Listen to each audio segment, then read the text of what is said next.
Welcome, welcome, welcome, Patriots, Ragers, Proud Boys, and everyone else, everyone who has any common sense, everyone who is sick of the BS.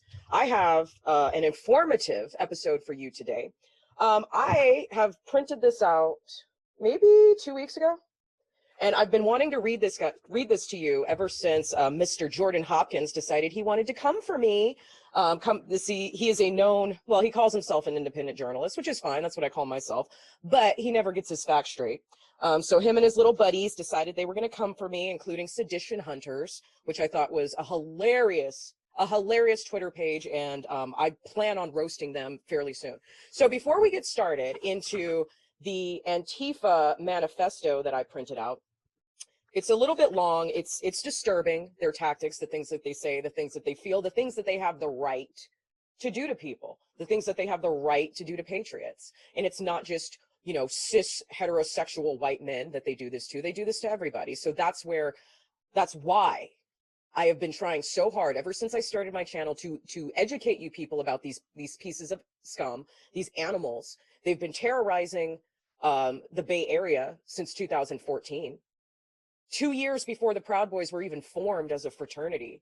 A lot of us have been dealing with Antifa for a very long time. So I thought it was just important to kind of bring this to the forefront. And I want to kind of let you know some of the things that individuals in the Proud Boys fraternity are doing to legally fight back. So before you guys think that I'm all up the Proud Boys' asses, and I'm some like Proud Boys groupie, let me explain something to you. I didn't know anything about the Proud Boys. Like, I knew very, very little about the Proud Boys before I met them. But even when I met them, I was kind of like a little worried, you know. I went and I was just kind of like, oh, I'm not going to talk to anybody. Like, oh, let me just see what's going on. Let me just see how they act. Let me see what they are. And ever since then, ever since September, I've just been so supported and cared for and loved by the fraternity, and they've done so much for me. So I'm always going to tell the truth. I'm not going to back down to even other patriots, even other Republicans who want to talk shit about this fraternity, because everything that is being said, I personally have not found to be true. I'm still looking for the receipts. I'm still looking for the videos of Proud Boys burning crosses or smashing windows or just randomly beating people up. Where is it happening? I'm waiting. Still looking. I'm waiting. It's not happening, you know, and so I'm just kind of sick of the bullshit. But let me explain to you a little bit more of Antifa. So this is their manifesto that they have written. You can get it from the website spencersunshine.com. And it looks like this was published in August of last year, 2020. But let me go ahead and just read you the first line of the page, okay? Because I want you guys to understand the mindset of Antifa, the mindset of these doxers, before we get into the action, the legal action that at least one chapter is taking to fight back the right way, the strategic way. All right. Yes, I like beards and muscles and toxic masculinity. I like it. I'm attracted to it. It's because I'm a real woman and I believe in gender roles, and that's where I'm at.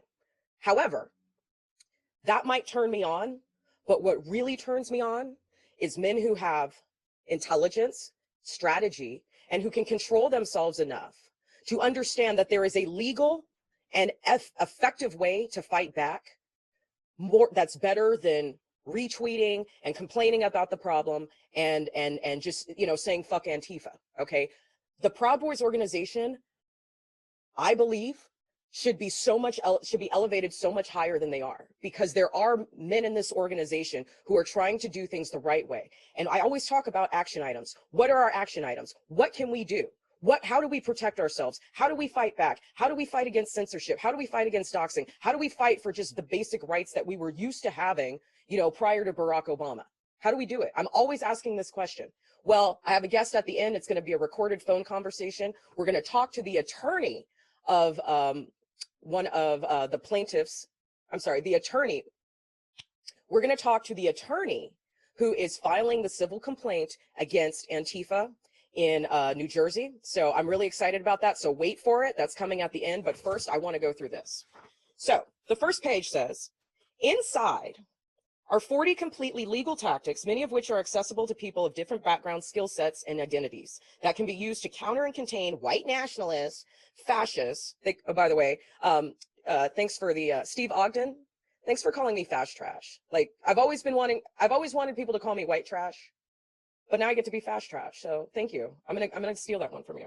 And violent far right organizing in your community. All right. I'm not gonna read you the introduction, but I'm just gonna go ahead and start with number 1. So there's 40 on here and they are crazy. Okay, number 1, learn about far right movements.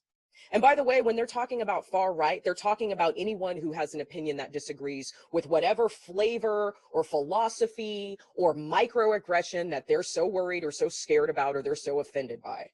Number 1, get started by learning about the far right. Like all political movements, it is composed of individuals and groups who organize around specific issues, spread talking points, form organizations and political networks, fundraise, recruit new members, and try to influence the larger society. Kind of sounds like you. From the outside, the far right might seem like a single movement without internal divisions, but its members often disagree with each other and have trouble finding common ground. While they are all part of one large movement, knowing how they differ is important in deciding how to organize against them. Information on far right politics is readily available, and at the end of this guide, further includes further readings. Be sure to look at the propaganda they produce, including articles, books, videos, and social media. This will help you get a feel for how they talk, look, and think. This is Antifa writing this. Because they know their ideas are seen as hateful, the far right uses symbols, phrases, and slang to express bigoted ideas without saying what they really mean. A tactic known as using code words or dog whistles. Learn their language. Are you fucking kidding me? This is what they do. This isn't what patriots do. This is what they do. Number 2, find collaborators. While there are national organizations that look at far right organizing, they can't track everything that's going on in each community. That's where you come in. This kind of activism is a lot of work, and it's best done with like-minded people. Forming affinity groups, organizations, and coalitions will help you get more done. And since there is more than enough work to go around, you will need to coordinate and specialize. Number 3, keep an eye on the local far right. Once you've identified your local far right groups, you'll want to keep track of what they're up to. Gathering evidence is crucial. What evidence? What crimes do the far right commit? What crimes? You tell me how many businesses they've destroyed. How many people they've assaulted. And don't use Charlottesville, okay? Let's not use Charlottesville, okay? Come up with something else. Because if you can come up with anything else to prove that this is true, I'd love to hear it, Antifa. Jordan, you bitch. Gwen. Molly. Gathering evidence is crucial. Document their organizations, projects, social media, websites, print publications, meetings, and events. Be sure to take good notes and screenshot everything because you never know what will end up being useful later on. The far right tends to organize under the radar, so this will require a good bit of sleuthing. Start with publicly available information online, like online forums, websites, and social media accounts. Next, create fake social media accounts known as sock puppets for infiltration. Your sock puppet may need to interact with fascists to gain admission into closed groups, but don't say or do anything that can be used to identify you or cause you to lose access.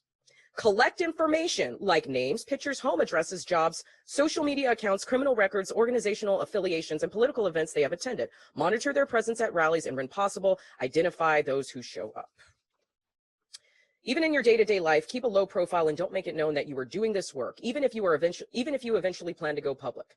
Anonymity will enhance your ability to collect information and help protect your safety. This is how much time these people have. Like, who has this much time? This is why the patriots can't fight back, because they're not unemployed and they're not willing to go to these lengths to try to fight back. But I want you to understand the tactics here.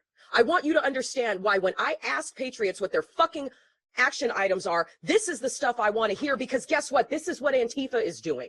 These are the Antifa tactics. Number 4, release your research. Although white nationalists are significantly more mainstream than they were just a few years ago, Trump famously declared them very fine people. Outing fascists is still has a direct impact on their lives. There are a few ways you can do this. Sometimes it takes only a few strategically placed flyers or a brief phone campaign to cost a fascist their job. Some groups that track the far right maintain blogs where they release information either as it's collected or after events. Other groups release annual reports of the far right activity in their area. Alternately, you can keep your work quiet and release the information directly to local journalists. This keeps your own presence under the radar. I mean, they're such cowards. And articles in the mainstream publications usually have greater impact than information released directly by activists. Number 5, remove and replace far-right propaganda. Don't let the far right have any ground. They often put up flyers and stickers on or near college campuses, residential neighborhoods, religious congregations, and music event venues. Always be on the lookout for far-right propaganda and immediately remove it. Ideally, I mean, and let's turn the tables here. What if we as patriots were able to remove every BLM sign, every BLM t-shirt, every BLM vendor, every BLM sticker, every BLM hat? What would we be called? Well, I mean, they already call us that. So they can do it. They can do it. It's within their rights to do it. But if anyone challenges BLM signage on any public property, that's a problem. This lets the far right know the community won't look the other way while communicating to targeted groups that their allies have their backs. Real quick, if you want to know who the most nasty, misogynistic, racist, holier than thou people are, it's Antifa. It's Antifa. They don't give a shit about marginalized communities, except when it's time to get in black bloc and go burn shit down. Number 6, push public groups to oppose fascism. Identify the institutions, community groups, and professional organizations that the far right is targeting for recruitment. Push these groups to speak out against fascism and local groups specifically. Example, in 2018, the Sioux Falls AFL-CIO union amended their constitution to explicitly include fascists. It read, "No individual shall be eligible to serve as an officer, member of the executive board or committee, or other governing bodies, or any committee as a delegate from or as representatives, agent, or employee of this body who is a member of any fascist or white supremacist organization, or who consistently pursues policies and or activities directed toward the purposes of any fascist or otherwise white supremacist ideology." Okay, well, what does that mean? And how would they know? What does that mean? Since when, as an employer, do I get to tell my employees what they're supposed to believe on their fucking downtime? But this is the fear and intimidation and harassment that Antifa will press upon private sector and the public sector to get their way. I mean, this is what they do. This is why they're winning. And we as patriots, because we're too nice, we don't win. Make it difficult for far-right groups to meet. This is number 7. The First Amendment of the U.S. Constitution guarantees that the government cannot interfere with protected speech, but private citizens have no legal obligation to let fascists use their property. And you also have a First Amendment right to call on conference spaces, concert and lecture halls, galleries, and restaurants and ask them to refuse rentals to bigoted groups. When I put on the conversation that I had with this lawyer, you're going to see why this might not be as legal as Antifa thinks it is. Number 8, refute their lies. Fascists are skilled at introducing slogans and talking points into political debate. These include myths and false information about white genocide, black on black crime, and Jewish control of the media. Debating them publicly can make their lies look worthy of consideration, but circulating is a list of common fascist talking points along the rebuttals gives community members the tools to win personal arguments. So when the people with bigoted views are in a space of doubt and self-questioning, the facts will be ready to discover. Okay. I don't know where they get their facts, probably CNN News, but white genocide actually is a problem, and black on black crime actually is a problem, and the Jewish control of the media is not something that, I mean, all I'm going to say is this. Go to a website called edge.org, and then every time you watch a movie or a television show, what I want you to do is I want you to watch the credits, and I want you to look at the last names.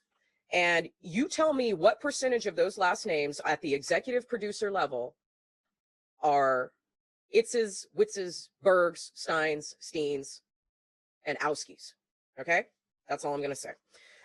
Use the court system. Number 9. Both lawyers and governments can hamper fascism. If this is in line with your political views, consider using legal avenues. Legal actions can have outsized impact on fascists, as they have very few sympathetic lawyers who are willing to do free legal work for them. And even if they win in the end, lawsuits can drag on for years and drain financial resources. Okay. Well, we're going to talk about that later in the episode. Number 10, expose fascists at home and at work. After identifying far-right activists, especially organizers and members with violent histories, find out where they work and live, call their bosses and pressure them to fire the fascists in their midst. Notify their neighbors with flyers, letters, and door-knocking campaigns. Ask local businesses to refuse to serve them. You can hold home demonstrations, a tactic that was used against Nazi war criminals living in the United States. Okay, this is where it gets dangerous. And this is where Antifa needs to start treading a little bit more lightly, because this type of harassment and intimidation is not going to go on forever. And I'm not saying anything, I don't know how everyone would react to this, but you step on my lawn, okay, you're trespassing. So you can stand on the sidewalk and scream and hold signs all you want, but one day that's going to backfire. And when it backfires, they're going to be the victims. So this is probably the most dangerous of all of their tactics. And I'm going to just tell you, Antifa, right now, one day you're going to come for the wrong person. I'm just saying. Number 11, deplatform fascism online. Political movements need financial platforms such as Stripe, Venmo, and PayPal to take donations, as well as social media platforms to keep a fan base. Depriving them of these significantly hinders their ability to spread their message and recruit. Just as with physical spaces, online platforms have no obligation to accept the far right as clients, and they can be pressured to do the right thing. Okay, so this is why anytime a Proud Boy needs help, they get taken off a GoFundMe. As much as y'all know how I feel about Philip Anderson, but this is why his GoFundMe, after collecting, I believe, $30,000 to $36,000 for his teeth, this is why his thing got taken down. And this is why even Brandon Straka, yes, Brandon Straka, sweet, loving, peaceful, walk away Brandon Straka, also has been attacked through financial institutions to prevent him from accepting donations. It's ridiculous. 12, to prevent the far right from crashing progressive events. The far right will show up at progressive events to disrupt them or spy on attendees. In recent years, anti-oppression trainings, protest planning meetings, women's marches, and May Day events have been disrupted by the far right. Show me. Show me. A favorite tactic of theirs is to start fights while filming people in order to get them arrested or identify or harass them later. Take this opportunity from them by having a safety team at actions which they might crash. Make sure your team is familiar with local fascists and are ready to de-escalate these situations. Since when has Antifa de-escalated anything? I mean, literally everything that is in this document, they do. Everything that's in this document that they say the far right is doing, they do. 13, drive wedges between individuals and groups. Oh, okay, okay. All right. Okay, hashtag Enrique Tarrio.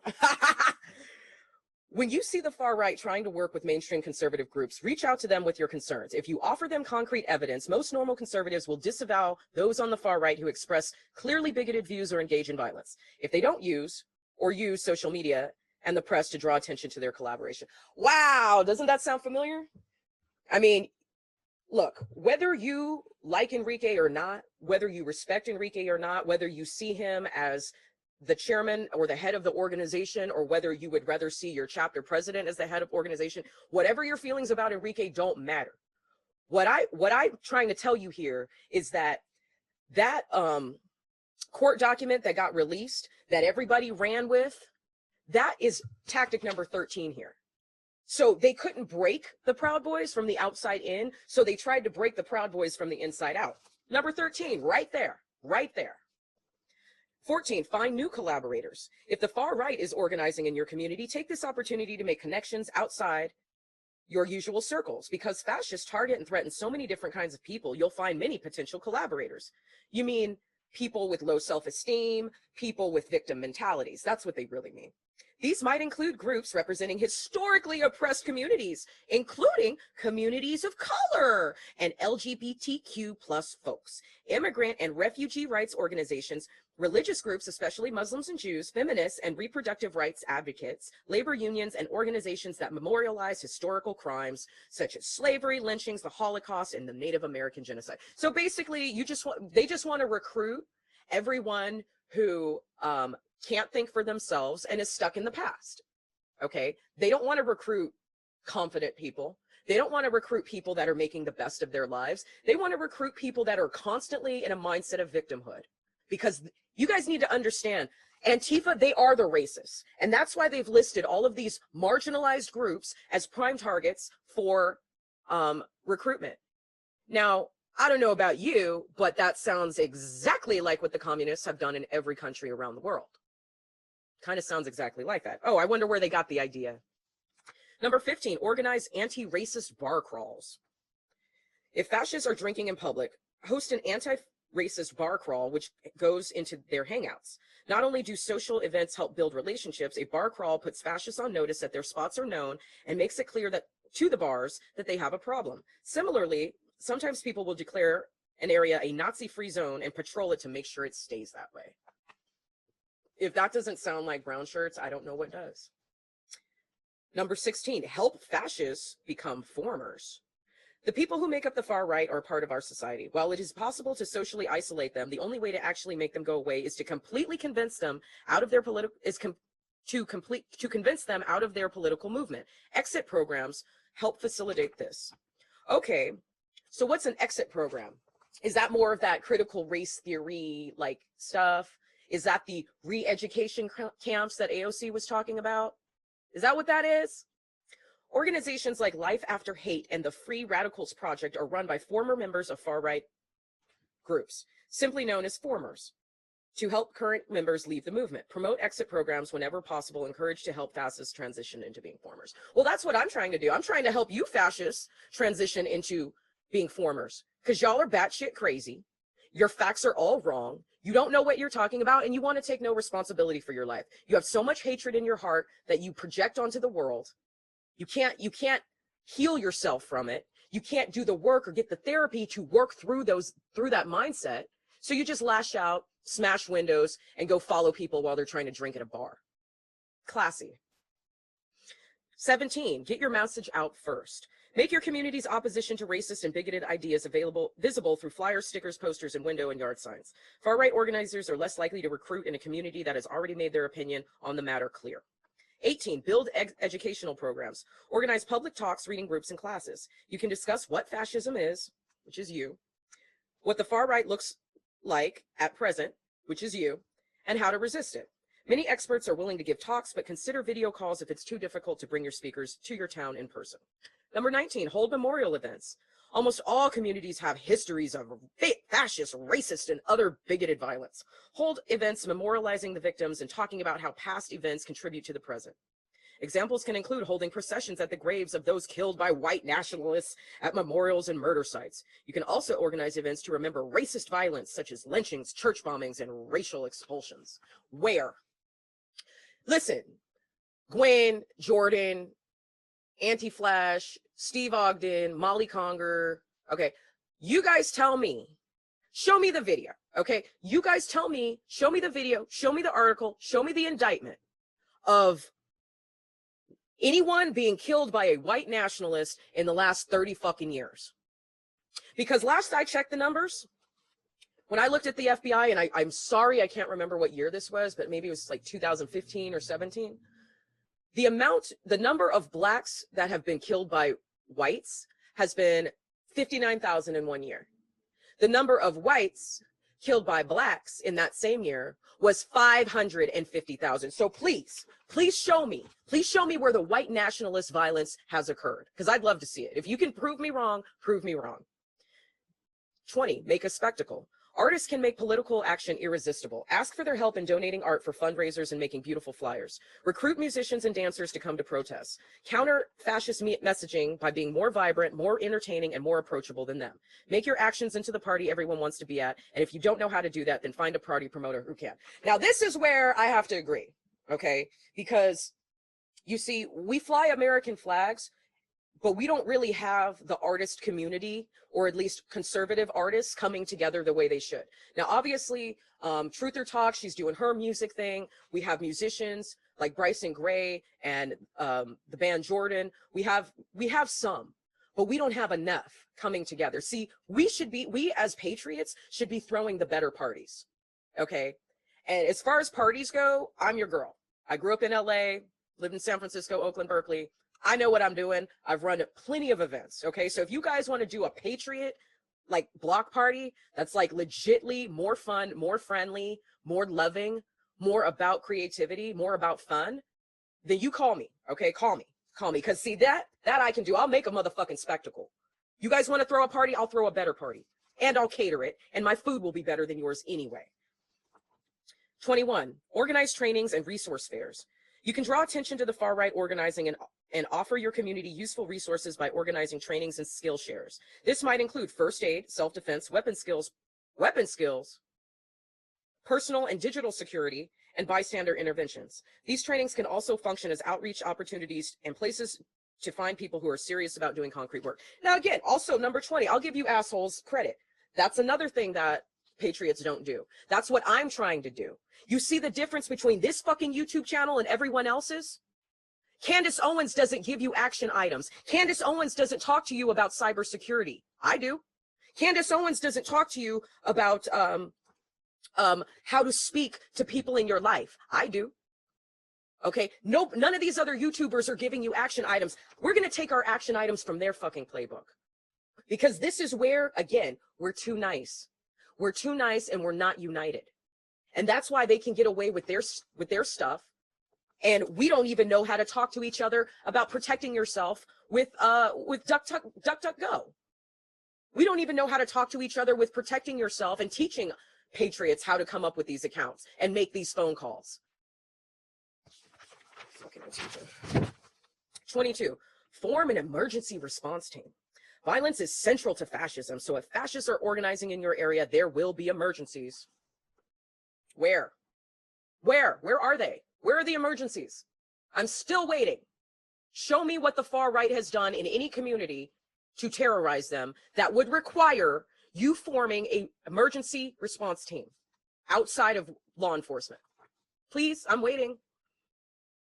You will also get last-minute calls when they hold unannounced events, which became the norm after Charlottesville, which seems to be the only example that they have.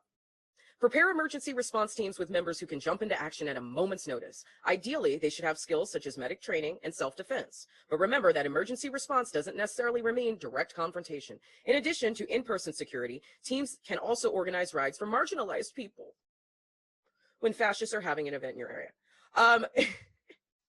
The problem with Antifa people is that sometimes, like, you don't show up until like 5 hours after the event is over, or when the event, you don't show up until the event is over. So you guys might need to work on that. 22, recruit early and often. There is no one way to oppose fascism. The broader and more skilled groups and coalitions you can build, the better. Make sure you recruit folks with certain skills ahead of time, rather than scrambling to find them when it's urgent. There's always a need for graphic designers, therapists, lawyers, attorneys, translators, techies, and licensed security guards. Many people aren't able to be on the front lines, but they might have doxed an activist, a dramatic haircut, or professionally paint a car.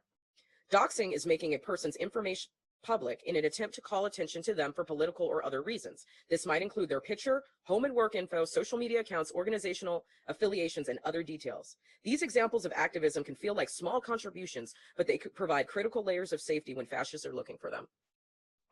Okay, all right. We'll see how that turns out for you guys in the end, because again, wait till the end of the video.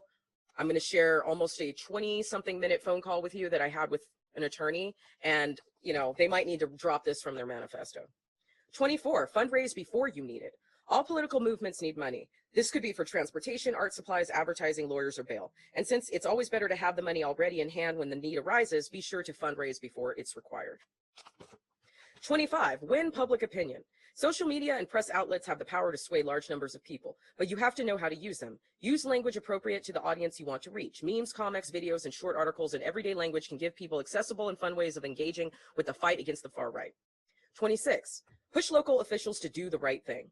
In areas where permits are required, pressure local officials to refuse or revoke permits for far right rallies. 27, organize counter demonstrations. If fascists are holding public demonstration, you should be in the streets too. But when organizing a counter demonstration, remember that the far right will likely try to dox organizers, attendees, and supporters, so take precautions. For example, the guest list for Facebook event pages should be set so attendees aren't visible. Large demonstrations are a lot of work, and they require many things that don't involve going into the street. This can include planning, finding a planning space, getting permits and equipment, drumming up excitement, fundraising, arranging transportation and housing for out-of-towners, setting up legal communications and support, recruiting street medics. 28, pressure local officials, pressure local business and rental spaces. If there is going to be a far-right event, encourage local businesses to refuse service to those who are attending. Circulate pictures of known members as well as symbols they might be supporting. Warn local hotels, restaurants, and bars. Be sure to offer support to businesses that choose to refuse their money. Well, I mean, look what happened at the Harrington. Look how the Harrington, after after their shitty little hotel gets sold out every time Patriots and Proud Boys come to DC, and then they completely shut it down. I mean, so clearly, number 28 works. It's sad. It's embarrassing. 29, document their rallies. High quality video and photography of those who attend far-right events allows people to research individuals later and to document any criminal acts they engage in. But be warned that getting clear images of faces is actually a lot harder than it seems. Years after Charlottesville, those who attended are still being identified, sometimes from grainy or obscured images. We're going to get to sedition hunters, you pieces of shit. We'll get to you guys soon. I haven't left you out. I'm going to do a whole episode on you assholes. So get ready. Number 30. Don't be outgunned. If it is legal in your area and consent with your beliefs, consider coming to the demonstration with firearms. If the far right will be armed, there's an important psychological dimension to your side also bringing weapons. This should be done in a group. Make sure that all members scrupulously observe the law. It is a skill to carry firearms in public, so train beforehand. Coming armed can be a contentious tactic, so be sure to communicate your intentions to other counter demonstration organizers ahead of time so you can work out potential problems. Yeah, but it's not for self-defense. It's because they want to shoot first. It's because they want to kill us. It's not because they're worried about us killing them. The Patriots aren't killing people. You guys are. You guys are. 31, call out fascists and call in colleagues. In the big picture, everyone who opposes fascism is on the same side. While it is normal and healthy to debate and disagree, publicly dragging each other helps the far right. Remember, number 14, drive wedges between individuals and groups. Goes both ways. The far right will often publish dirt on each other during personal or tactical disagreements. This behavior shows us their weak spots and makes the far right unity harder for them to achieve. So don't let them take advantage of this dynamic when it seeks to play itself out on our side. Instead of airing conflicts in public, discuss your issues directly. Get to know other activists, form coalitions, and build relationships based on the mutual respect and a shared desire for a free world for a world free of fascism. But if you can't, at least try to live and let live. Disagreements are inevitable. Drama is not. 32, support people being threatened. Fascists love to threaten people. Real-world support for those targeted might include escorting them or their family in public, running errands for them, guarding their homes in case of an attack. Digitally, this may include helping someone wipe their online presence, adding security tools to their accounts, or investigating who is threatening them. Okay, where are the Patriots who are doing this? Where's the far right who's doing this? Because I don't think they're out there. I really don't. I'm waiting. I'm still waiting for Antifa to show me something that sounds valid. They don't have it. But this is the narrative. This is the sense of fear. This is the victimhood that they're using against their recruits, which we know are low self-esteem victims, or what they call marginalized communities. This is how they play on insecurity, is with fear. 33, establish a safe house. A safe house can be as simple as someone who is not known to the far right and is able to offer a place where folks can stay in an emergency. This person needs to make sure they are available to be contacted at all times. 34, help the victims of the families. Between 2008 and 2019, the far right committed over 360 murders. All right, so at least you gave me a number, meaning that thousands of people lost family members. Reach out and offer support to the loved ones of those killed. This may include raising money for funeral expenses, dealing with threats, and helping them get their lives together. Please show me, please, Antifa, Spencer Sunshine, any of you assholes, please show me these 360 cases. I would love to read the court transcripts. I would love to read the police reports, because I don't think you're right. I don't think you're right. I would love to know whose funeral expenses you guys have ever paid for. And I would love to know how you've helped anyone get their lives back together after they have committed a crime, or they have lost their jobs, or they have lost their homes, or they have gotten kicked out of college. Please show me. I would love to see it. 35, aid the injured. In addition to those killed, thousands have been injured by the far right. Reach out to victims and ask how you can be supportive.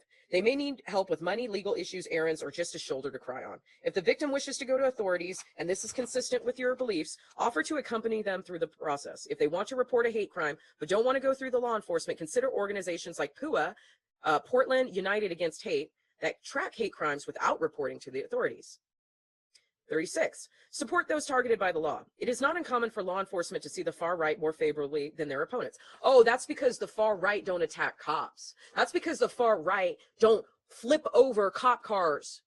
That's because the far right don't jump on cop cars or defecate on cop cars or spit in cops' faces or shine laser beams into their faces or throw fucking bleach-filled cups of milkshakes on law enforcement. Maybe that's why. I don't know. I don't know. Therefore, those working against fascism often become entangled in the legal system. Yeah, right. Facing charges, receiving a grand jury subpoena, and going to trial are all stressful and often expensive events. As part of building a strong community, make sure you provide legal support for fellow activists. 37, support imprisoned activists. Activists who refuse to testify before grand juries or are convicted of criminal offenses may end up in jail or prison, and this is expensive. Prisoners can easily spend thousands of dollars a year on commissary expenses, phone calls, and reading materials. And this does not include legal expenses. Families might require day-to-day help or financial assistance to make prison visits. Make sure prisoners have contact with the outside world through letters, email, phone calls, and visits. In addition to fundraisers, hold letter writing events for prisoners. 38, warn people who are threatened. Fascists are exceptionally violent, both in word and action.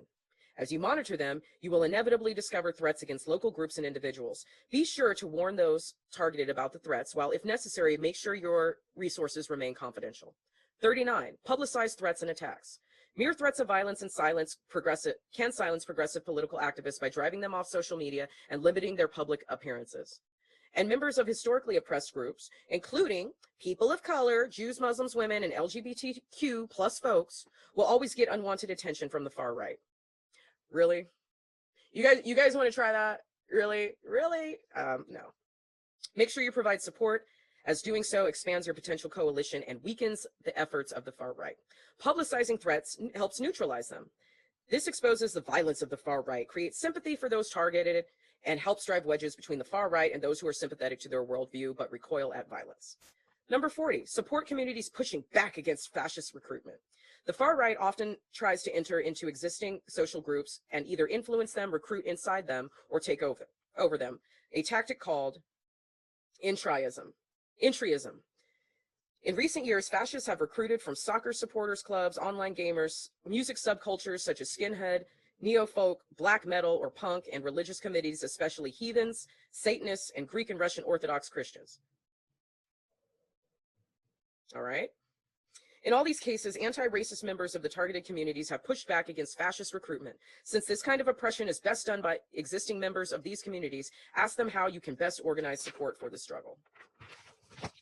Fascists will also target progressive groups. In the recent past, they have engaged in entryism around Palestine, solidarity work, opposition to Middle East wars, criticism of Wall Street and international trade agreements, radical environmentalism, and animal rights. Expose them and push them out. Example, in the Pacific Northwest, eco-fascists have used radical environmentalism to recruit. One group, Operation Werewolf, disguises itself as a workout club for men with radical environmentalist views, but is white nationalist and anti-feminist. Don't tolerate the intolerant. All right, so there it is. There it is. This is their manifesto. Okay, again, you can get that from spencersunshine.com, and the article is called 40 Ways.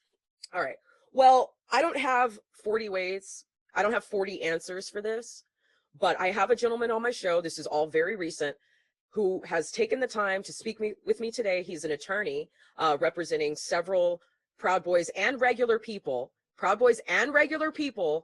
who, some of whom they're not even political, okay? But this is how nasty Antifa is, and this is how bad the doxing is. So this gentleman, he's an attorney. His name is Mr.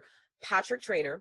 He was able to get onto the phone with me for about 20 minutes, and I want to just go ahead and play you that call. I'm not going to outro this or anything like that. Just listen to the call, because he's got some wonderful action items. There's some things that there's more rights that you have than that you don't have. Okay, and fighting back from the day that you get doxed is absolutely essential, because the first time, see, a lot of you guys don't know this is going to come out in my book, but the first time the left came for me, I was still a feminist. I was still a Democrat. Okay, so when we talk about them eating their own and coming for anybody who doesn't agree with them, that's what they do. Okay, and this is way before I got red-pilled, like completely red-pilled. And I'll talk about it in my book, which is going to be coming out as soon as I finish writing it. But I'll talk about that experience that I had in San Francisco. But there are ways to fight back. I wish that I had fought back.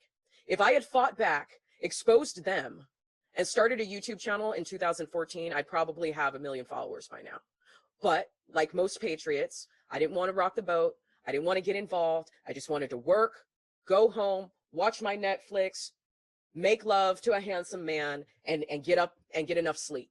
Okay. I was complacent and I was comfortable, and it was easier not to fight back. But this attorney is going to explain to us why we need to. And so I think you're going to love this conversation. It's really powerful and it's very empowering. Today I have a very special guest, somebody that gives me a lot of hope. A lot of hope. This lawyer, this attorney's name is Mr. Patrick Traynor, and he is currently representing some members of the Proud Boys on the East Coast who are tired of being doxxed, tired of being attacked by Antifa, and are ready to fight back the legal and proper way. Welcome to the show, Mr. Traynor. Thank you. Nice to be here. So, when did the Proud Boys approach you about this issue? Well, I had a case filed. After that particular case was filed, I was contacted by a whole host of people, a variety of different folks, you know what I mean, some good, some bad. And somehow I wound up speaking to one or two of the current plaintiffs. And then, it got, kind of went out from there. Spoke to a few other guys about certain things. And then timing wasn't proper at first because my case had just been filed and it was a little too soon to make any moves.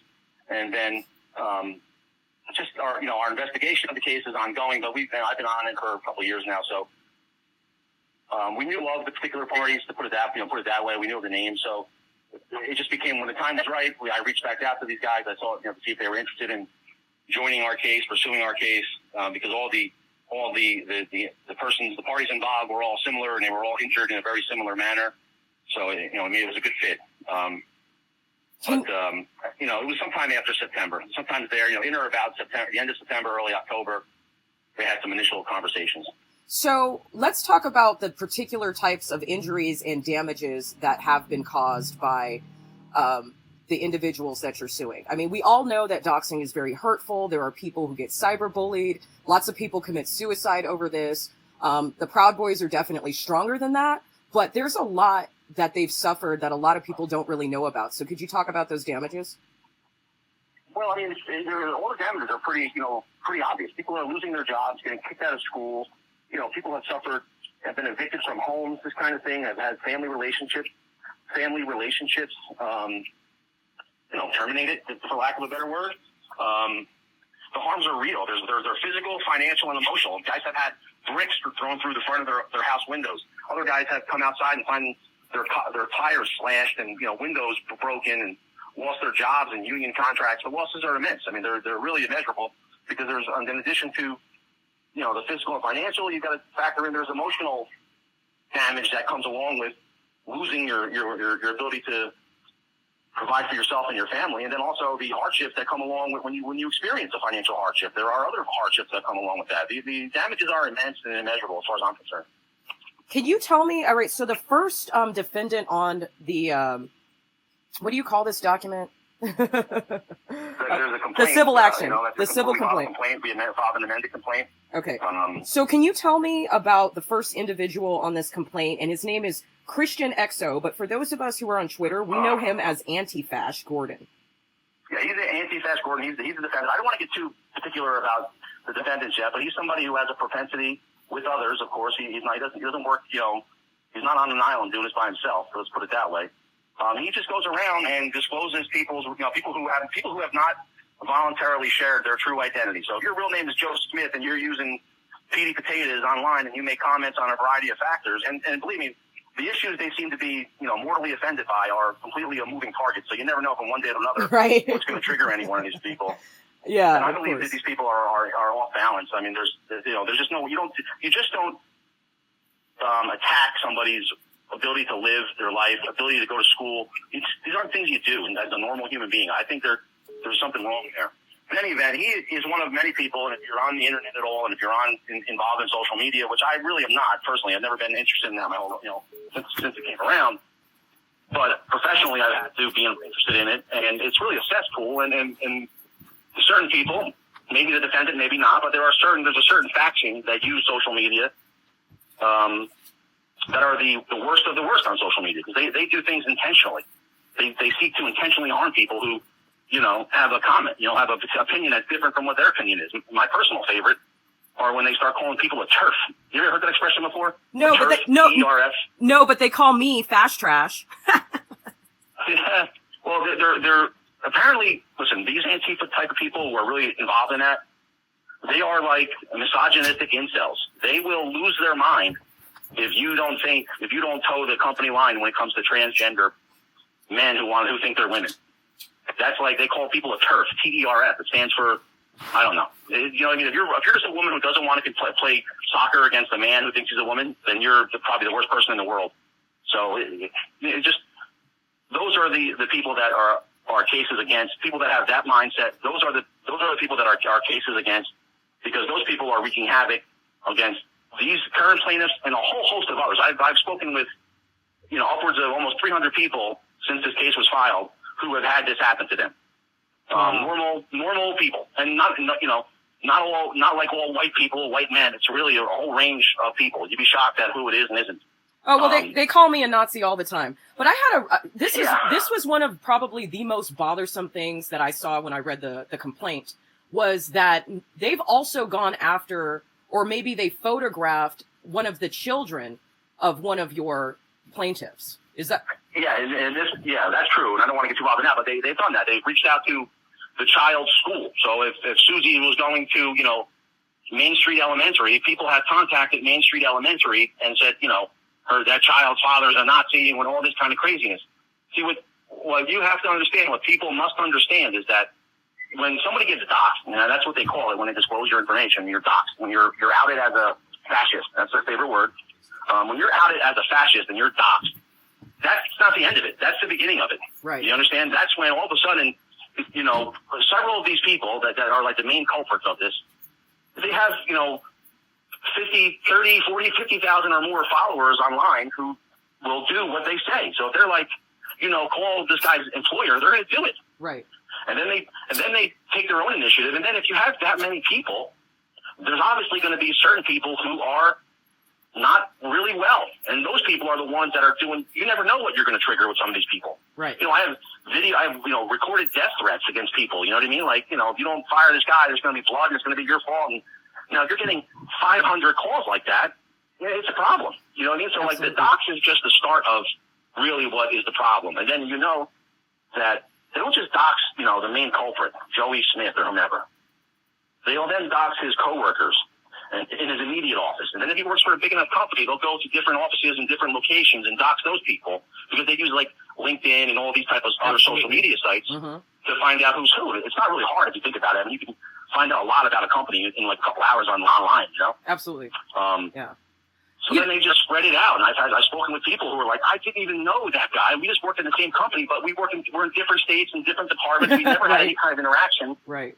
The next thing this person knew, she's online as being the coworker of a Nazi. And then it's like, you ever heard of that game, the old-fashioned game they used to call a telephone? Absolutely. Like, where I whisper in your ear, the car was blue, and then you say to the next guy, oh, it was like a bluish car. Then he says, oh, it was a green car. And then 10 people later, it's like not even a car. Like, that's what happens with these doxes. If you really go through them, you'll find there's just nothing but false information that gets changed all the time. And people are like, well, that's because that doesn't happen. Their information and the way that they go about these attacks on patriots, or even attacks on common people who don't agree with them, their information is sometimes it's super correct, and then sometimes it's just so out of your mind, blown out of proportion and roundabout inaccurate. And it's almost like they don't even want to destroy the individual. They want to destroy everything around that individual that they can. I mean, there's no limit. There's no barriers. There's no boundaries. There's no code of honor. There's no system of common sense that goes through their brains. It's absolute destruction. It's online terrorism, if anything else. And I just find it really funny that the same big companies that seem to love equality and inclusion so much are the same ones who have no problem with the cyberbullying. And I noticed also on I noticed also on the complaint, you had a number of let me pull it up in front of me. You had a number of publications as well as Twitter that you've included in the defendants. Well, that's because one of my plaintiffs said, don't read into that too much. One of my plaintiffs, that was he worked for that particular, for a newspaper, and he was terminated after he was doxxed, and they made up a whole story about him. So don't read too much into that. That's not a lawsuit in the sense of versus a media company for their participation. It's a whole different situation. Okay, well, thank you for clearing that up. I appreciate your time. Yeah. I know you got to go. Is there any last words that you wanted to say maybe about this, this rage, this behavior that these people have in reaction to what they perceive as this imagined racism or imagined sexism against these patriots? Well, it's just, if this happens to you and your employer is getting these type of calls about you and you're an employee of a company, you should automatically tell your employer that the action that they're bringing against you, like when they're calling your employer, because we all know there's not going to be one phone call. There's probably going to be hundreds, in some cases thousands of phone calls and tweets and all this kind of thing. Cumulatively, there's going to be thousands of contacts probably, depending upon the person. Some people, they seem to give away or touch to, but if you're that person, what you should tell your employer, and I recommend anybody to do this, is that you, the employee who's been doxxed, you are now the victim of what's called workplace violence. Ooh. Under the Occupational Safety and Health Act, OSHA, everybody's heard of OSHA, the General Duty Clause, Section 5A1, the employers have an obligation to give you as the employee a safe place to work. Now, there's basically 4 categories of workplace violence. One of those categories is stranger workplace violence. And that refers to somebody who does not have a legit business relationship with you or that company is now coming along and threatening a particular employee of that company. Now, there's some gray area to it and all that. I don't want to have enough time to get into all the particulars, but just on face value, if you're an employee of a company and somebody who has no legit ties to your company is just calling up your company with craziness like they do, and again, a lot of times it's the sheer volume of calls that is the violence, because they just shut everybody down. It's a complete harassment and intimidation. That's basically what it comes down to. It's a non-physical violent act, but when they do that, make sure they tell their employer to file a complaint with OSHA. Report this, because they just can't go on. You just can't go on for eternity. We're just going to get people fired every time they tell a dirty joke or every time they disagree with you on biology or what have you. So that's what people have to keep in mind, is that they can push back and you can push back legally. And somebody who is interfering with your work contract, and a contract does not require it to be in paper, just that I'm in New Jersey, in most states, and pretty much every state, they might call it something different in different states, but people have a lawful right to lawful employment. So you have a right to pursue lawful employment. So if some third party comes out of nowhere who you don't know, and all of a sudden this person, he or she, is like attacking you to destroy your ability to pursue that lawful employment, then you have something called tortious interference, with contract, and they call it a few different things in different states, but it's an injurious interference with your contract. It doesn't mean a competitor, some guy makes a better widget than you. It means that there's no reason for this person to be disrupting your business enterprise. Right. You have a lawful right. You have a right to lawful employment. So yeah, these you gotta bring that up, man. These doxers, they're not clients. They're not customers. They're not vendors. They're nothing. They have no reason to be calling your boss. Period. No, they don't. That's, that concept, that legal doctrine, that's an ancient common law thought. It's not like some newfangled law. That's been around in the books forever. That's like an old one, and every state's going to have a very deep case precedence on that, a very deep legal history on that particular doctrine. You just can't do it. It's just that simple. You just cannot do it. So for anybody who's ever been doxxed and whatever, that's got to be you lost a job or whatever. That's a legitimate claim to make against somebody who interferes with your contract. Well, I think I might have somebody I need to sue. But thank you for your time, Mr. Trainer. I appreciate you taking the time to talk to me. This is valuable information for all patriots who are going through this right now, not just members of the Proud Boys, but this happens constantly, especially where I'm from on the West Coast, in San Francisco, Berkeley, Oakland. Yeah. Oh, it's horrible. And there are no repercussions for these individuals who are terrorizing and threatening. But you just have to, you have to do it. And if they're making threats against you, physical threats or this kind of thing, you've got to get law enforcement involved, number one. Number two, you've got to pursue civilly these actions, what I just explained, this tortious interference. It might be called something else in different states, but those are, that's just not, it's not kosher. You know what I mean? And I'm not like I'm not affiliated, you know this probably or probably not, but I'm not affiliated with any group or anything. I'm just a lawyer who thinks this is real shitty behavior to be doing. And, it's just not right to do this to people. There's something tragic waiting to happen if we continue to allow this to happen. I mean, for instance, you're at a particular university, you have university staff members that are out here doxing people left and right. God forbid you do it to somebody and he or she has lost everything as a result. Now here it is 3, 4, 5 months later, she shows up on your campus with, some heavy duty weaponry. Right. What's going to happen then? That's going to be a horrific tragedy that's totally avoidable. Right. And it's, and most of these people that are doing this from work. We've gotten to know who these people are, and it's like, we know they're doing it from work. This person is his or her job right now making this up.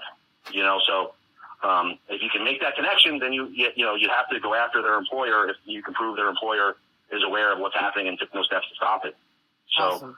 There are remedies here for it. It's just that you've got to, and remember, one time is not harassment usually. Usually you need to build, there's got to be a series of events. You have to think of it in terms of stalking, because that's really what this is. Yep. It's stalking behavior. Absolutely. You know what I mean? You're tracking people down. You're finding out where they work. You're doing all this craziness. And some of the stuff that they've obtained for a lot of different people, there isn't any way they've obtained this information through legal matters. Right. It's just not publicly available information. So I believe, it's just my belief, it's nothing more at this point, but my belief is there's a tremendous amount of hacking, either it be directly and or, if you work for a large enough company, there might be somebody in the human resources or wherever that is accessing your records and sharing that with people they shouldn't be sharing it with. So there's potentially a claim there if somebody ever were to bring a lawsuit. So, awesome. There's just a lot of weird stuff that happens with this.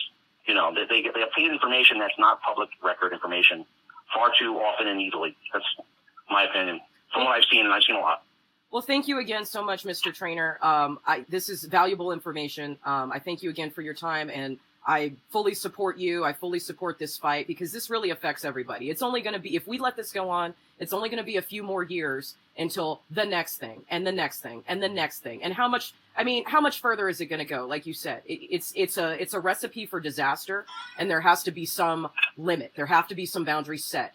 And these people have walked over these boundaries without impunity. They've walked over this boundary without any conscience whatsoever. And a lot of the patriots are either too scared, or they think if they just don't say anything, don't fight back, it will stop. And generally it never does.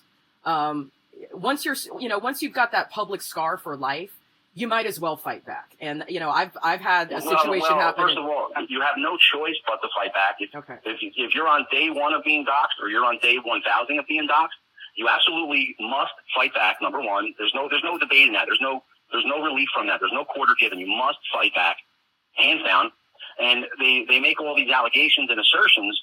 You must loudly challenge all of those assertions, because what these people think of as a Nazi or, mind you, my father fought in real life Nazis, so they can't really call me a Nazi. Who they call Nazis, and if you want to know anything, if you knew anything about real fascism, like Mussolini and all that, these guys are the fascists. These guys are the brown shirts. They are the problem. Yep. So you got to fight back, because what we've seen over and over is that they go back to your information every so often, 6, 8, 9 months down the road. All of a sudden they'll say, "Oh yeah, and here's so and so. He's a Nazi," and it's like, really?